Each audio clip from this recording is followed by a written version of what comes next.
Hello, Thomas Kukulski here, bringing another message of generational empowerment, where the elderly people can lead the younger people and the younger people can come alongside and support the elders.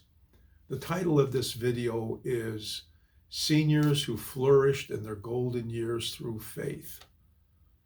And what we're going to address is a very common problem of people our age. Me, I'm 75, and talking to fellow people my age.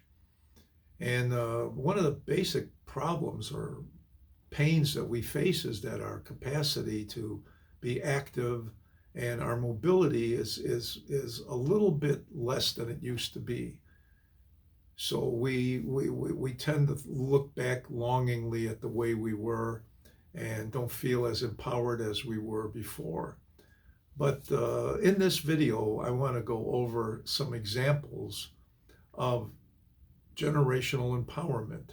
One is from the Bible and one is from World War II, where we actually had elders working with youngsters and youngsters working with elders. The first example is in the Bible. In the Bible, the children of Israel were going into the Promised Land, and they were under the leadership of Joshua and Caleb. Now, Joshua and Caleb, as you remember from Numbers, were the only two spies that actually believed they could go into the Promised Land. The others all doubted. And so what God said is, the rest of you that doubted, you will not go into the Promised Land, you will die in the wilderness. And this typifies the old saying that what you believe you will receive, and what you doubt you will live without. Now, what's interesting about Joshua and Caleb is they had to live 40 years with that unbelieving generation, and yet they kept their faith and they kept their vision, and therefore they were in a position to lead the younger people into the Promised Land. And Caleb actually says, I'm as strong at 85 as I was at 45, so give me that mountain that I looked at when I was a 45-year-old man. So here's a case of flourishing through faith. Now, in World War II, we have the same situation. We have the generational empowerment. We have two great American generals in Dwight D. Eisenhower and George S. Patton. If you take a look at their careers, they were flatlined for many years, almost 20, 30 years of just getting to a certain level and staying there. And all of a sudden, the outset of World War II launched them, and in a couple of years, they rose very high in positions of leadership.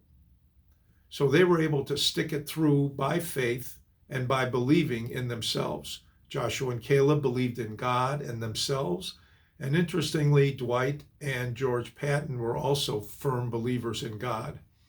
One of Patton's most famous situations was when he was relieving the people in the Ardennes, and he had prayers written about the weather to help them break through and win the victory.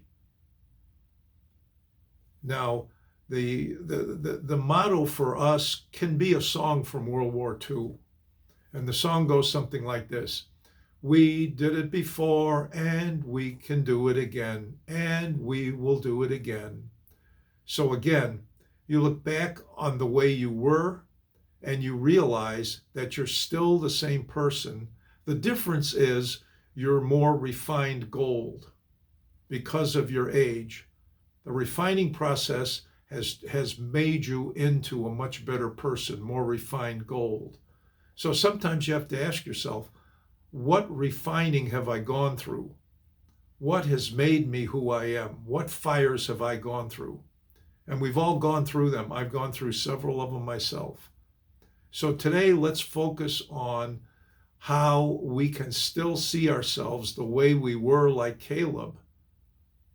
And in that vision and through faith that what we did, we can do again, overcomes the belief that we are no longer as good as we were and we have nothing to offer, when in fact, we have even more to offer when we realize. Look forward to seeing you in the next video.